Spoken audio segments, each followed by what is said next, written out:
Here's what separates coaches who plateau at six figures from those who scale to seven and beyond. It's not a better offer, it's not more traffic, and it's not working harder. It's knowing exactly which lever to pull and when to pull it. And most coaches are randomly tweaking things, hoping something works. But the ones who scale, they have a system. And today I'm breaking down the exact framework that I use with clients to turn chaotic funnels into predictable revenue machines. It's called the 1% conversion effect. And that's how you stop guessing and start knowing. Let's dive in. Hey, it's Michelle, and welcome back to Optimize to Monetize. All right, we have covered a lot in these first few episodes. In episode 300, I introduced to you the 1% conversion effect and why small strategic shifts compound into massive results. And then in episode 301, we talked about identifying your bottleneck and figuring out if you're stuck at visibility, connection, or conversion. Today, we are pulling it all together because what I hear all the time is, okay, Michelle, I get it. I need to make 1% changes, those tiny tweaks, but where? There are a million things I could be fixing. How do I know which one to do first? That is exactly what we're going to be covering today. And I am going to walk you through the 1% conversion effect framework, the exact system that I use with my clients to turn chaotic marketing into a streamlined growth machine. Now, one small strategic conversion tweak at a time. Now, let me start with the hard truth. Most coaches are operating in this reaction mode, right? Launch didn't go well, panic sets in. So you change your offer. Webinar registrations are down, panic. Spend more money on it. Sales page isn't converting, panic. Rewrite the whole dang thing, right? You're throwing spaghetti at the wall, hoping something sticks. And here's the problem with that approach. You never actually know what's working or why it's not working. You make 10 changes at once, and if something improves, you have no idea which change made the difference. Or worse, you change the wrong thing entirely and waste weeks or months going in circles. You are not stuck because your funnel is broken. You're stuck because you are guessing. And guessing, my friend, is expensive. So what is the alternative? You need a system, a way to methodically look at your business, identify what's actually not working, and fix it without tearing everything apart. That's what the 1% conversion effect framework does. It takes you from chaos to clarity, from guessing to knowing. And it gives you a repeatable process that you can use over and over again as your business grows. And here's how the framework works. And I call it focus. And no, it's not just a cute acronym. It literally helps you focus on what matters most. So F is to find your full customer journey. Then you observe where the bottleneck is. You choose the first lever to pull, update and implement the change, and then stack the wins and compound. So let me break down each step so you can understand what's happening at every phase. Now, step one is find. You're finding your customer journey. So most coaches have no idea what their actual customer journey looks like, right? They know they run ads, they know they have a webinar, they know they have an offer, right? We won't even talk about fulfillment side because that's a whole other thing that you do need to include in your journey. But they never actually map it all out to know how the pieces connect, right?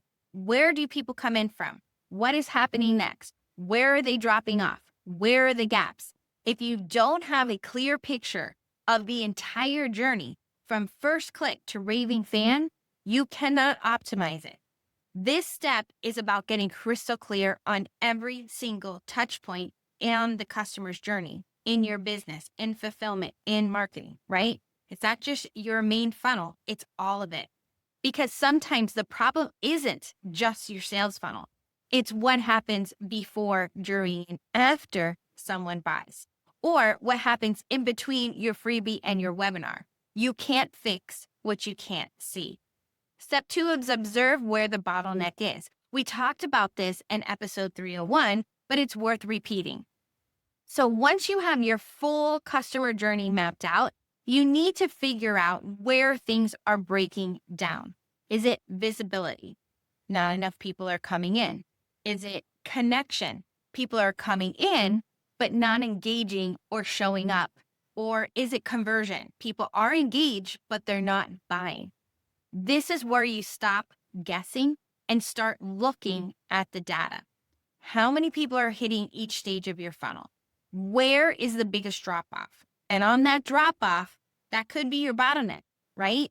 That's where you focus first. Then we move on to step 3, which is you choose the first lever to pull. Okay, so now you know where the bottleneck is. But here's the thing. Even within that bottleneck, there are multiple levers that you could be pulling.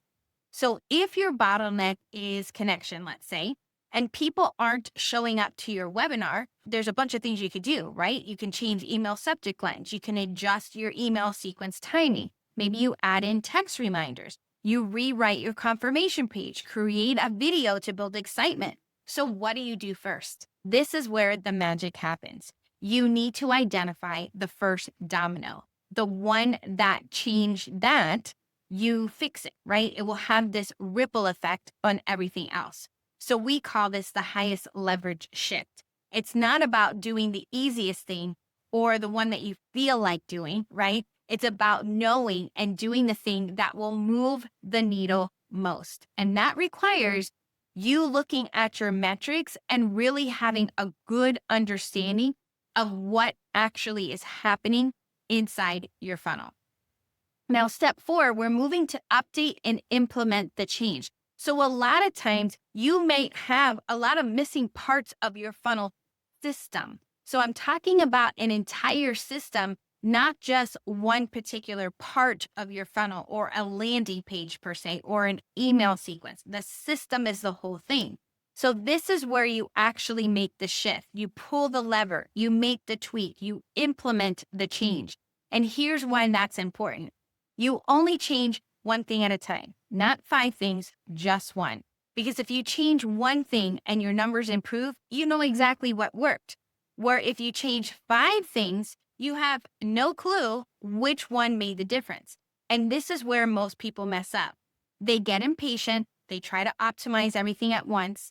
Don't do that, right? Just one lever, one change, watch what happens. And of course, you need to know which is the most important lever to pull first. Then step 5 is where we stack the wins and compound. So you made the change, you watch what happens, and ideally, things will improve. Maybe your webinar show up rate went up from 30 to 38. Awesome, right? That's your 1%. It's actually a little bit more than 1%, right? So now what? You move on to the next lever within the same funnel. So maybe you now optimize the webinar content itself, or the follow-up sequence, or the sales page. You keep stacking small wins one on top of each other. And here's what happens when you do this consistently. The wins compound. The 1% improvement leads to another 1% and another and another.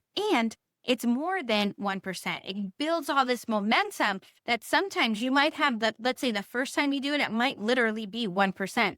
But then that 1%, now next time you do it, goes to 2%, 4%, 10%. It literally just starts amplifying as you go. And before you know it, you have completely transformed your funnel, not by rebuilding it, but by optimizing it piece by piece. Now, once you have optimized that funnel and it's running smoothly, you move on to the next one, right? Or even if you're like, hey, Michelle, I'm just doing one offer, one funnel. This is what I'm doing. Guess what I'm going to say?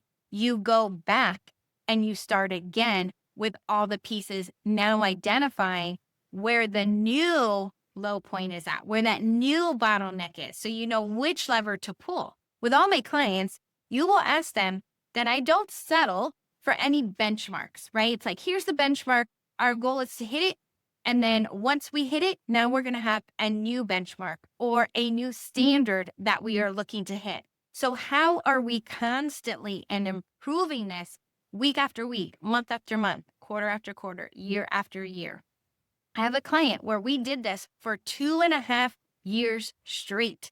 Every week for her weekly live webinar, we would review all the stats, figure out what we need to change, and we just went in and tweaked it. And we're talking starting at 20,000 months to over 200,000 months. Okay. So going back to step one, you map out the journey, you observe the bottleneck, you choose a lever, you update, and you stack. Okay. This becomes your growth engine. It's not a one-time thing.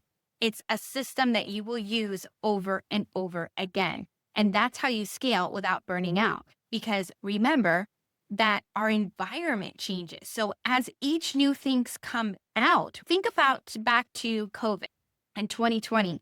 It was a whole different life before 2019, right? When 2020 came, everything changed. And then even after COVID, then into 2021, 2022, things just started changing more rapidly. There's no longer just set it and forget it. We have to be going back and following some sort of structure for you to be into knowing what is working now for you, your business, and your customers.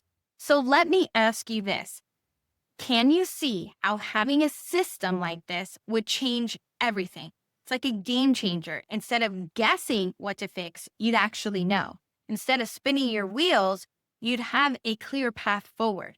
Instead of feeling overwhelmed, discouraged by all the things that you could be doing and you'd have to focus on, that's what the focus framework gives you.